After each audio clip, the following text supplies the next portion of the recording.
From 1987, it's Benji the Hunted. Now, what I'm going to say about this movie is what I've said every time we've reviewed one of these modern movies that stars animals, live animals. In movies now, when they put animals in them, they always do a voiceover, so you hear what the dog or the cat is thinking. And in some of them, they even make the mouths move, and they allow the dog or cat or animal, whatever type of animal it is, to talk. And that drives me nuts, because I always have said to you, well, when I was a kid, we had Lassie and Benji, and they never spoke, and you knew exactly what they were doing. So we watched a Benji movie. Am I right, or am I right? You're right. This time. I know sometimes I'm not right, but I think I'm right, right? I mean, at least from the fact that you understood what Benji was doing, right? Yes. I completely did understand what Benji was doing, and there was no talking for Benji. And I did understand what he was doing. I think that this movie, I really liked this movie. I really liked Benji. I liked the story. And I think that there were a lot of good things about this. And a lot of action in this, actually. You know, as I sat there and I watched it, I thought, well, now what kind of dialogue would they have put on this? What would they have made Benji say at this point? And I kept thinking about it, I'm like, and that would ruin it. Because I know what they would say in some cases. Especially, there's that segment at the end where the mountain lion and Benji are there, and there's an exchange between them. They're looking at each other, and they don't say a word, obviously, but you knew exactly what they were communicating to one another. And I kept thinking, now if they put dialogue on this, it would just, for me, it would ruin it. And that's my problem with a lot of these modern films, is they give the animals actual dialogue, and I feel like it dumbs it down. Yeah. So, especially when they make the mouths move. That's when it drives me nuts. So do you think that dogs were more talented in my day, and we just don't have talented dogs or cats that can portray? I don't think that's, I don't think that's it. I just think that I think it's an insult to the audience that they feel the audience needs dialogue, because Benji needed no dialogue. These little mountain cubs, right, these lion cubs, needed no dialogue. The bulk of this movie is unspoken because it's centered on these animals. And you could follow exactly what was happening.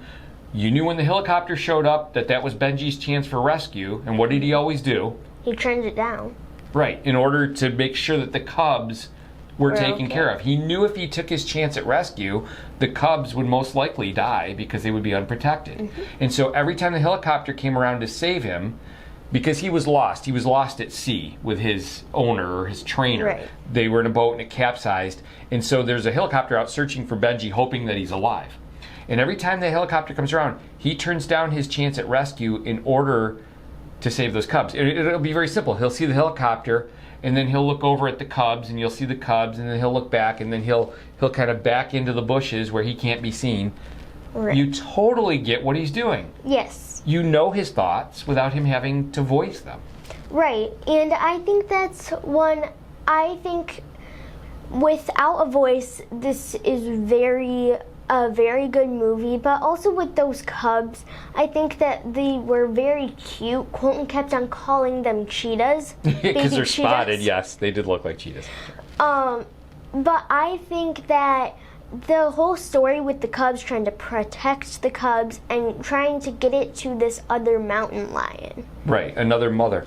And interestingly, there was one these cubs that was a troublemaker, and we designated it Colton because he was very much the Colton. He was always getting into a situation of some sort.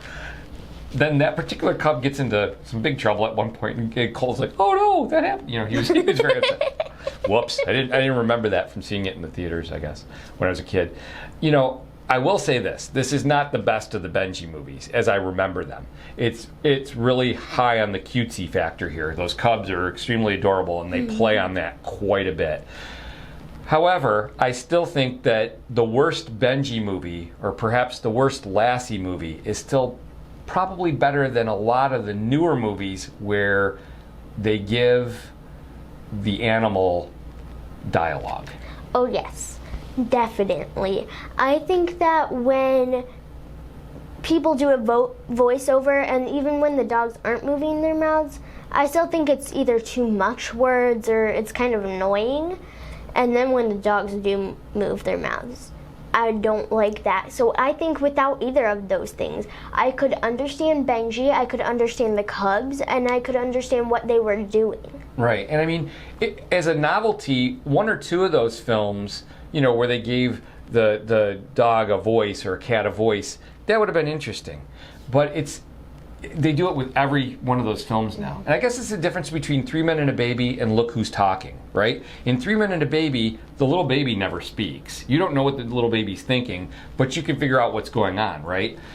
With Look Who's Talking, they added the voiceover at the last minute because they didn't think it was a very good film. And then it became a novelty and it was kind of funny because of that.